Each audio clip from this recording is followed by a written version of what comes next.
I wish we could actually get some fall weather going because it is currently 100 degrees and I hate it here. Hi, my name is Adriana and this is my fall TBR. I can't believe that we are like already almost into fall time, but I do love fall. Fall is my absolute favorite season. I hate the heat. I used to really enjoy summer as a kid because, you know, you got school off, you go to the pool, whatever. As I've gotten older, I've gotten less good at being hot and I just get miserable and cranky. So when it starts to cool down again, that is my peak, that is my prime. Wearing flannels, wearing vests over flannels, wearing coats over vests over flannels, like that is where I thrive. Being able to have campfires again, because you can't have campfires here during the summer. Not that you really want them because it's too hot, but also you could light the state on fire and that's not great. Excited to be able to do fall camping. It's my favorite. Fall also means ski season is right around the corner. Fall, you can do things like have hot drinks, hot tea, hot toddies, hot mulled wine. Oh God, I love fall and it's still so hot out. So let's jump into this TBR. I have so many great books I'm really hoping to get to. My reading tends to go up in the fall, so hopefully I can actually hit all of these and we will read a lot of books, hopefully. I don't know where I was going with that, but anyway, let's start on some books. To start with, I have many NetGalley arcs that I need to get to in the fall time because they're all expiring in the fall time. So I think I'm going to be prioritizing them by archive date, but we shall see. Because like I said, there are very many. Because I'm a menace to society and my NetGalley login should be taken away from me. So the first book I have is The Roads We Take by Christy K. Lee. I still know nothing about the books I pick up, so we're gonna do the first line challenge. We're gonna read the first line together and see what we can find out from one line. So, District of Saskatchewan, Canada. I was supposed to go to Saskatchewan this summer, and then my husband and I decided not to because it's a very long drive. Anyway, there was just so much damn blood. Ooh, that's a good one. Also, the chapter header is April 1885. So, what I know about this one from just that amount of information, we have historical fiction or fantasy in Saskatchewan, Canada, which is middle of nowhere, Canada, and there's a lot of blood. All those things are very intriguing to me.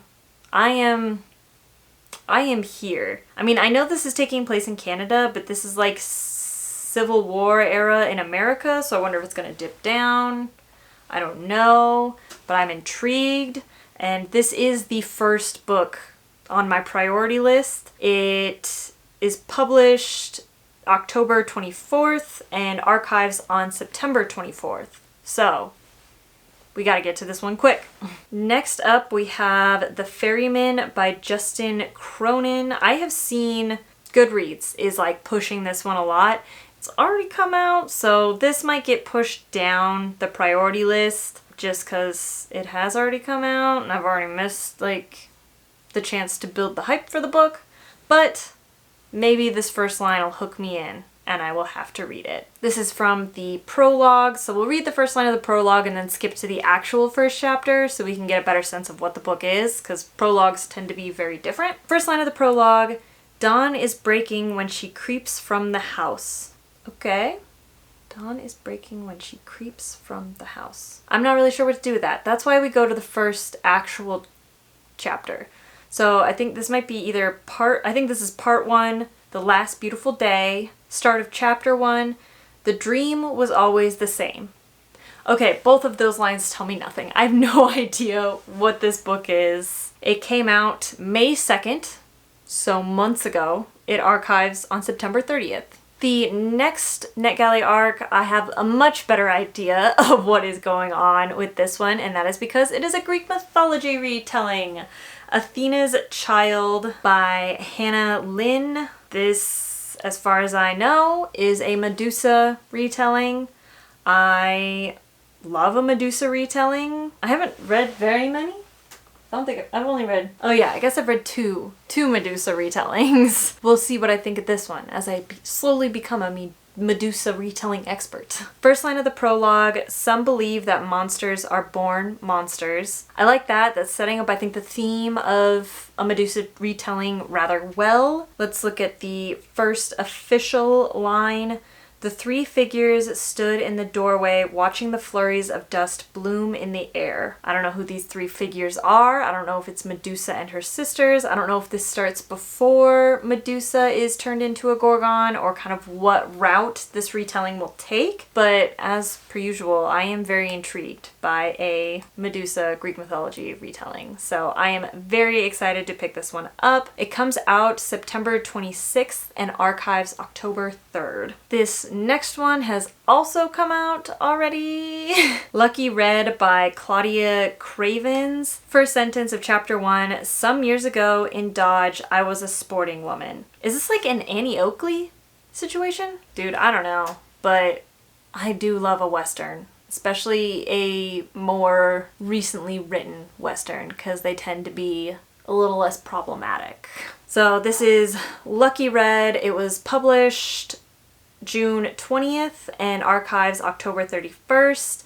Because it's already come out, if you have read this, please let me know if it's something I should read or if I should replace it with something else on the list of everything I need to get to in the next 3 months. This next NetGalley arc I am very excited about. It is a non-fiction science-y biology book and I am just very, very intrigued. The title, the cover, everything sucked me in right away, and that is Eve by Kat Bohannon, How the Female Body Drove 200 Million Years of Human Evolution. I am just so excited to really dig into this book because so often in so many realms of science, women's contributions and the study of the actual female form is often discounted, especially in things like medicine and biology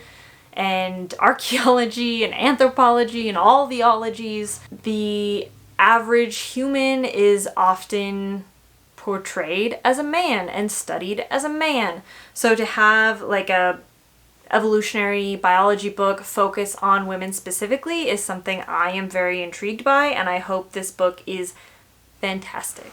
So we have an introduction and then we have, I think I'm gonna skip the introduction because it seems to be an offshoot of the movie Alien. There's illustrations. Dope! So the first chapter is labeled Milk, and the first sentence of the first chapter, there is the soft grass in the wet crush of evening. She was waiting, furred body, sheared with drops of rain, no bigger than a human thumb. So this nonfiction science book might actually be written rather lyrically, which would be interesting and kind of cool.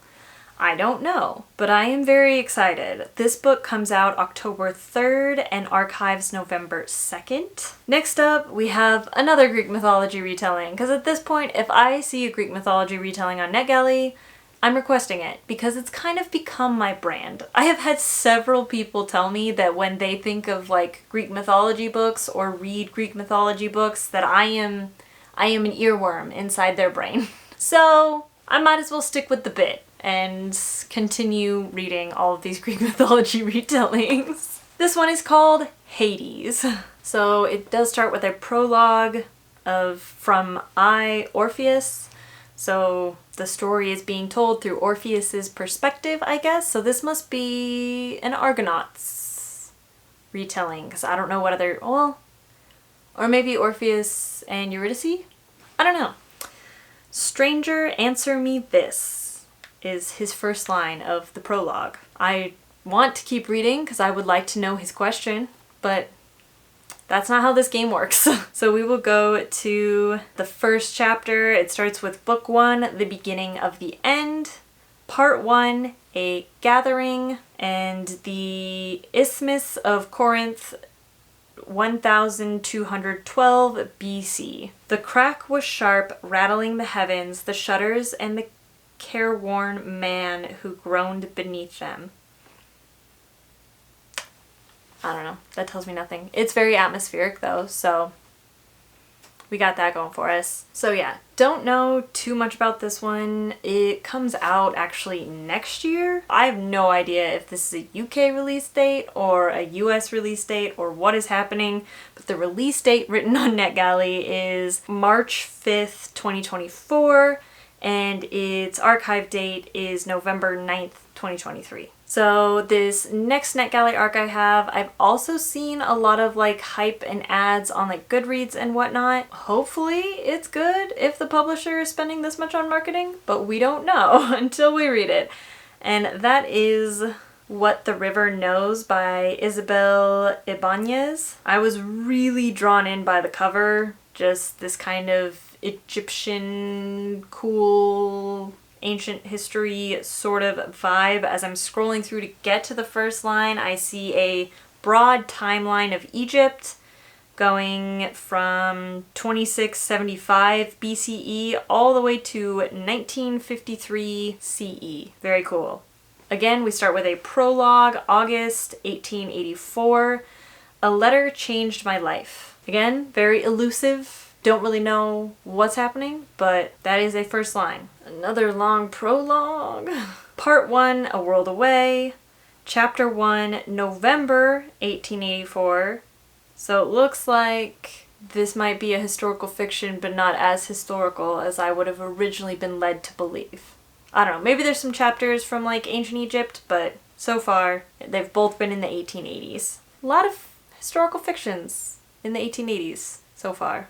I guess depending on when Lucky Red takes place. Might be another one. I don't know. The first sentence, for God's sake, I couldn't wait to get off this infernal ship. I don't know. There's nothing I can really say based off those two lines, but it seems to be a historical fiction in the 1880s. And it comes out October 31st and archives November 28th. This next book is definitely a different kind of book for me to read. It's not something I really read at all and almost purposefully avoid most of the time, but this time I guess it'll make sense once I talk about it. It is called While Idaho Slept. It is a true crime book on the recent murders that took place at the University of Idaho of, I think it was 3 women and 1 man at a off-campus student house by a killer out of the neighboring university, Washington State University. I went to the University of Idaho. This house where the murders took place was, I could see it from my sorority house. So it was very, very close to campus, basically just directly across a field from the edge of campus where I had lived for a while. And I kept up to date with the investigation as stuff was happening. It was a very strange thing because University of Idaho is such a small university and the town of Moscow, Idaho is such a small, generally very safe town.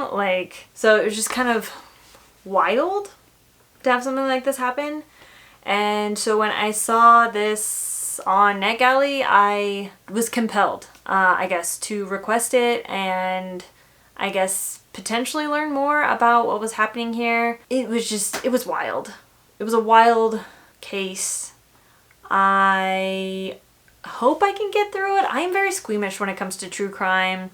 I hope it's handled well. I didn't personally know any of the victims, but even being this far out of college, I know people who knew them because they were in the Greek system. I have friends in the sorority that the women were a part of, as well as the fraternity that the male victim was a part of. So it's just wild. I mean, like I said, Moscow is just generally such a safe place and it's a place where everybody knows everybody. So the fact that something like this could happen there is just, again, wild. It was just crazy. So I don't really know what I'm hoping to gain from this book, but I am very interested. So it comes out on October 3rd and archives November 28th. And then my last NetGalley arc is The Other Princess by Denny S. Bryce. This is another historical fiction. A lot of historical fictions, which honestly might be good for the fall. It feels a little more academic than like some other things. This one also starts with a prologue in West Africa, 1843. The mother dipped a clay urn into the river's cool water and filled it to the rim. So I think I actually kind of might remember what this book is about.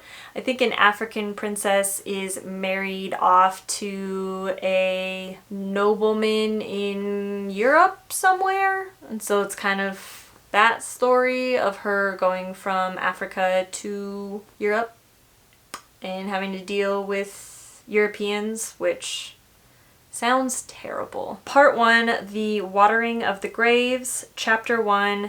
This one also takes place in West Africa, 1848 though. By the time I was 5 years old, I had a reputation. A reputation of what? I don't know. I am also very excited for this one. I really, really want to read it. I think it's going to be fascinating. And I'm just really looking forward to it. So like I said, those are all the NetGalley arcs. That's 9 arcs. That is 3 arcs a month. I don't know if I'm going to get to all of them, like I said, because that is a pretty significant portion of my physical reading ability. And also, in September, this is the next part of my TBR. In September, my friends Bailey and Kayla from Is Bailey Reading and Kayla Ray Reads respectively are hosting a weekend round of the Squash That series readathon. I have loved the readathons that I have partaken in with them in the past for Squash That series. I would really like to participate in this one. It is a 24 and 48 hour readathon, again taking place over a weekend. We'll see. I have a plan and I would like to participate, but I don't know if I'm actually going to be able to. We'll talk through my plan, and then whether or not I actually participate is up for debate. This round is rewarding binging a series or picking up a series that you haven't read in a long time. So kind of the vibe here is to, I guess, just binge a series. I was trying to look at like series I've started that like are bingeable, because I don't have a whole lot of series left actually. I've been pretty good about not picking up new series and catching up where I can on certain series. But one I think would fit perfectly into this would be the Dark Olympus series. I read the first book, Neon Gods, a while ago and really enjoyed it, and just for some reason never picked up the second book. So I think all of the books are available through either my library or Hoopla, so I should be able to access all the rest of these. Electric Idol, Wicked Beauty, Radiant Sin, and Cruel Seduction. There's also some like little novellas there seems to be in between, so maybe that would also be a good option for me, because then I could like knock out a book but it's not a full novel. I don't know. Either way, I'm not going to read the first lines from these because again, I don't know if I'm actually going to read them, and this video is already very long. That is a potential. I think the readathon is like weekend of September 8th. I'll link Bailey's announcement video, so you can like go check it out if you want, but I think it's taking place September 8th through the 10th. Alright, so with all of those NetGalleys and readathon and everything else, I've only like got 2 physical books that I'm actually planning on, 2 like books that I own that I'm planning on reading in this next season, because I have so many NetGalley arcs and I really need to get through them, so I don't want to distract myself with too many books. But these 2 books I actually need to read because I said I would read them at the beginning of the year. So the first one of those is The Shadow of the Gods by John Gwynne. This was my big, scary, epic fantasy goal that I set for myself. Last year was the Poppy War trilogy. This year is this bad boy. But it's a big, floppy paperback, so just should be good. Reading the first sentence from the first chapter, Chapter 1, Orca. The year 297 of I don't know what Scandinavian monstrosity this is in, but I'm not even gonna try. In the year 297, the Age of Peace. Death is a part of life, Orca whispered into her son's ear. Sounds very Viking-y so far, you know, with the whole death being a part of life. So I do want to read that. I am very excited, but it's very intimidating. It's very big. It's very epic fantasy. There's dragons, there's Vikings, there's fighting.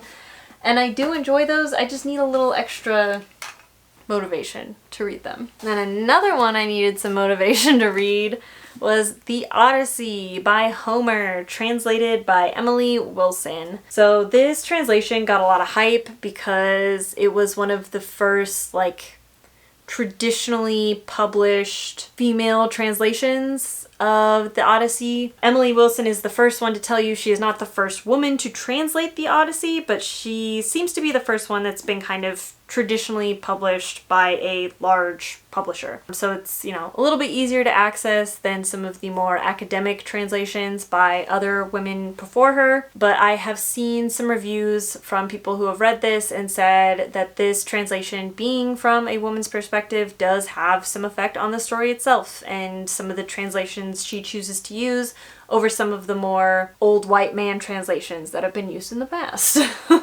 So I am excited to get into it, but it's a lot. It's gonna be a lot for me to get into. The first sentence of the first book is "Tell me about a complicated man." So again, I am excited to get into this translation. I think it's gonna be really interesting. I just need some motivation. But those are all of the books I am hoping to get to in the fall. Some of them may not happen, but I have been really good about my TBR so far this year. So maybe, we'll see. There's always a chance. So thanks so much for watching, and I will catch you on the next video.